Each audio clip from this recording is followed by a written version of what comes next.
Why We Blame the Civil Service. By Anna von Reitz. Information provided to H.E. Cardinal Mamberti and the Vatican Chancery Court regarding our claims, March 6, 2005 January 19, 2023 in Seek. A few days ago we covered in some detail what we hold against the military subcontractor run by the British Crown Municipal Corporation Subcontractor as a Territorial Mercenary Force, the equivalent of an American Raj. Now we turn our attention to the Federal Civil Service and its sins against their American employers. The Federal Civil Service makes up the other side that has been necessary to keep the phony mercenary conflict and government substitution fraud going for over 150 years. They are the inheritors of the federal civil servants who fought in the so-called American Civil War with the Southern state forces known as the Confederate States of America. The Southerners had the good grace and honesty to admit that they were operating as Confederate states, and not as actual states, and thereby at least tacitly admitting that they were engaged in a mercenary conflict, not an actual declared war. The military end of this giant crime has been promoted by Britain and the Crown operating in territorial capacity, while the civilian service end of things and especially the Federal Postal Service, have been handled directly by the Holy See and its subcontractors from the very beginning.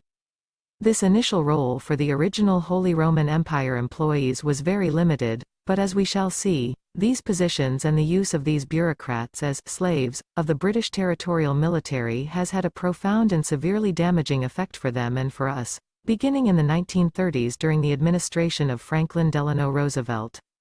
It was under FDR's mandate to create as many federal jobs as possible that dozens of new government departments and over 350 federal agencies were created, and an estimated 85% of these new municipal corporations and federal personnel had nothing to do with the military. They were mostly civilian bureaucrats, initially operating under the direction of the Holy See and its municipal corporation subcontractors, and for a while, all went well enough. The insidious part, other than the additional and largely unnecessary burden of all these new federal employees on us, their loyal employers, came with two later innovations. 1. The use of the federal civil service members to duplicate work the territorial government subcontractors were already doing, and 2. Selling or otherwise losing control of certain key, federal agencies, most especially, the Federal Bureau of Investigation, FBI, the United States Marshals Service, the Central Intelligence Agency, CIA, the United States Treasury, the United States Patent and Trademark Office and the Bureau of Alcohol, Tobacco, and Firearms. As a result of FDR's new federal departments and agencies, we suddenly had a duplication of services all across the board and we were stuck paying for both.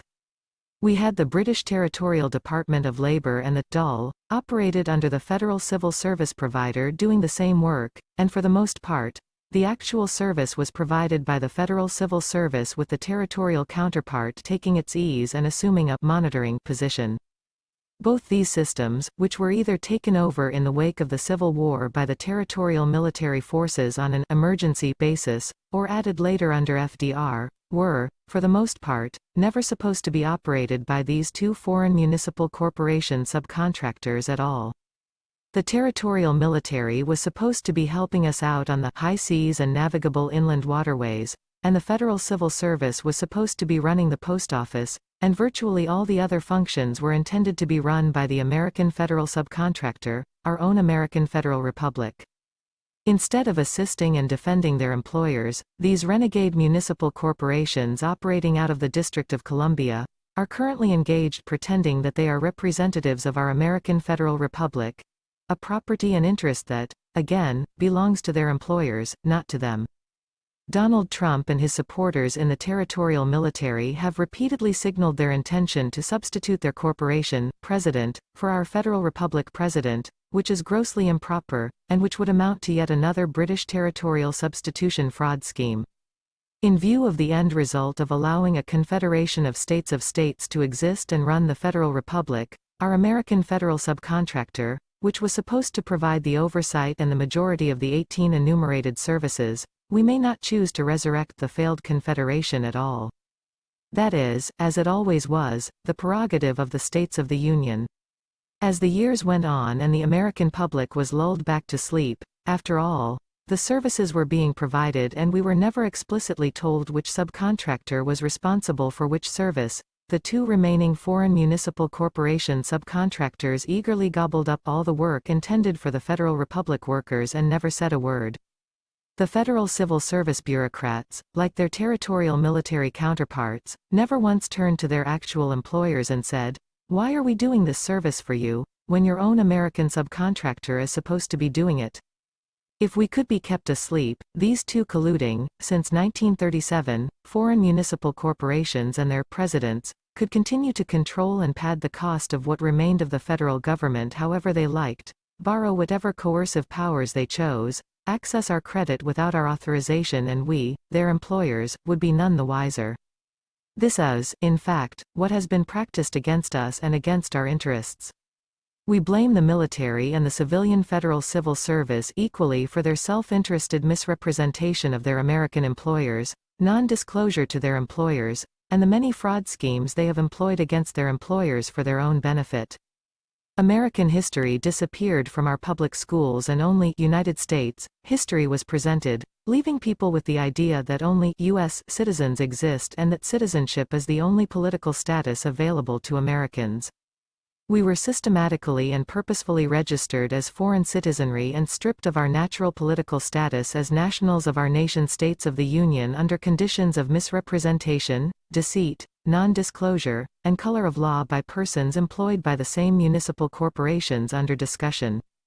More and more coercive powers were assumed by so-called federal personnel, and both the Internal Revenue Service and the IRS were set loose like vicious dogs on the general public of this country, and we were forced to pay federal income tax on our private sector earnings, while never receiving a penny worth of actual federal income.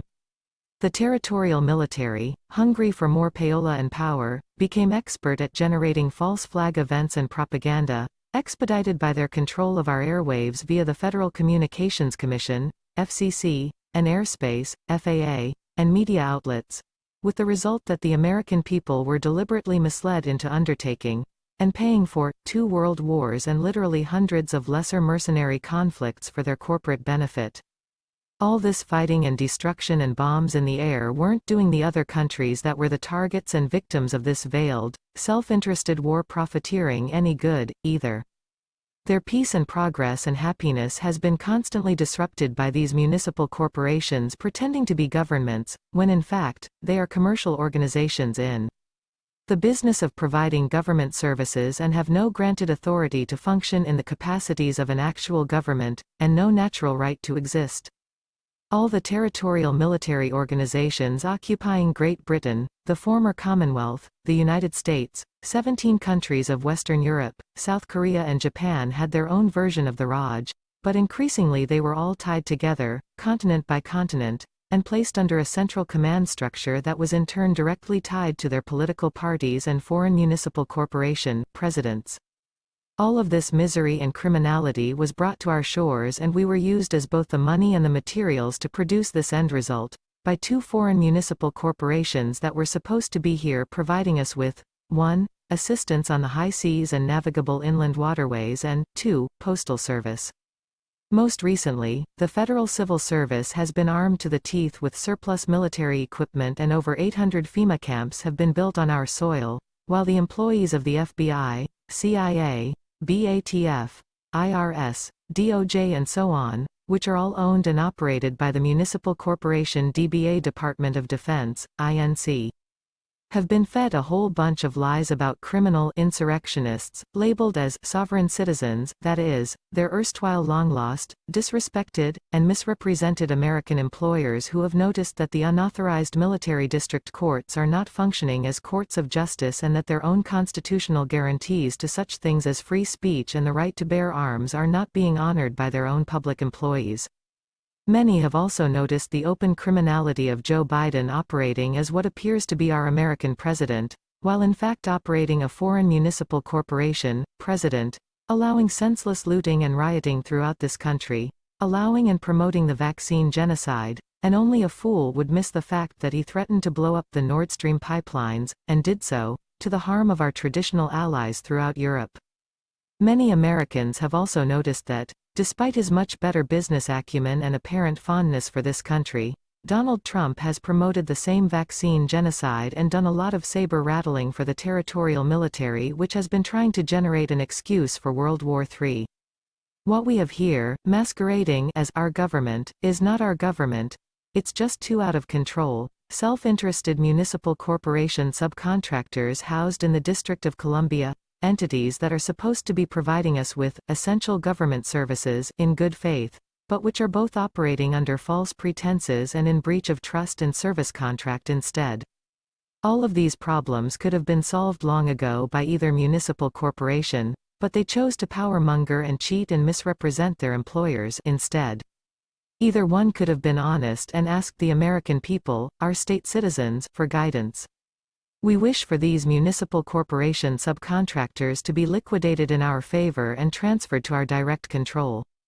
We wish for an end to all presumptions of emergencies and wars and custodial interest on or in our soil, removal of the foreign military districts and military district courts, an end to all military occupations by so-called territorial forces, an end to the presumptions of the Internal Revenue Service, IRS, to the effect that our earnings are federal income, respect for our constitutional guarantees from all municipal corporation and state and county of franchise employees, an end to all the preparations for yet another illegal, unlawful, and immoral civil war on our soil, when in fact, at the end of the day, all these corporations are owned and operated by the same people.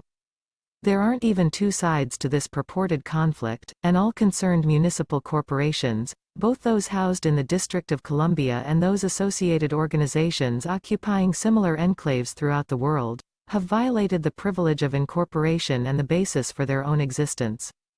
They have all been heavily engaged in unlawful activities since 1840 in Britain, 1860 in the United States, 1917 in the former Commonwealth and again in the 1960s throughout the former Commonwealth, 1939 in Western Europe and Japan, 1950 in South Korea. The list goes on. We wish for all the phony governments, promoted by these municipal corporations, to be collapsed in favor of the actual lawful governments of each country. We wish for the banks to shut down the unlawful and illegal access that these renegade municipal corporations have had to our credit resources. We wish for our accounts, both credit and hard asset deposits, to be restored and reopened under our own control, and for all concerned to recognize that the lawful American government is present, is in session, and is competent to conduct business and run its own affairs. We have chartered our own banks for the purpose of distributing prepaid credit back to the victims via our own commercial bank system, and for the purpose of distributing our own asset-backed money, our well-known United States silver dollar, our gold-backed American Federation dollar, and certificates for the same, through our international trade banks. We recommend shutting down the central banks as a failed and mostly criminal experiment. Their control of commodities, and especially currency commodities, has not led to the security, stability, and peaceful world economy they advertised as the result of their activities. Like everything else, the potentially helpful and positive functions of the central banks have been undermined and usurped by the criminal municipal corporations operating as governments, and the central bank functions have instead been used to promote political and economic agendas dictated by these commercial corporations.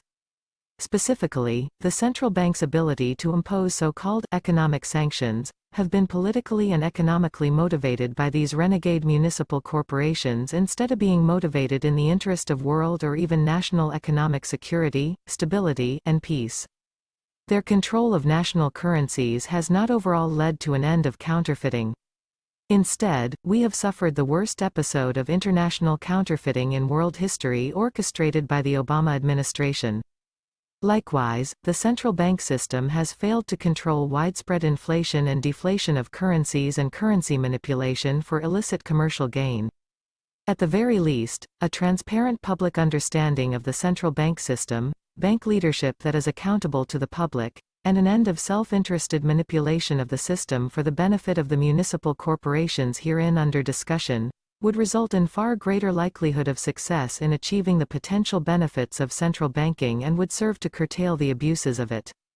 Issued by Anna Maria Riesinger, Fiduciary. The United States of America in care of Box 520994 Big Lake, Alaska 99,652. April 7, 2023,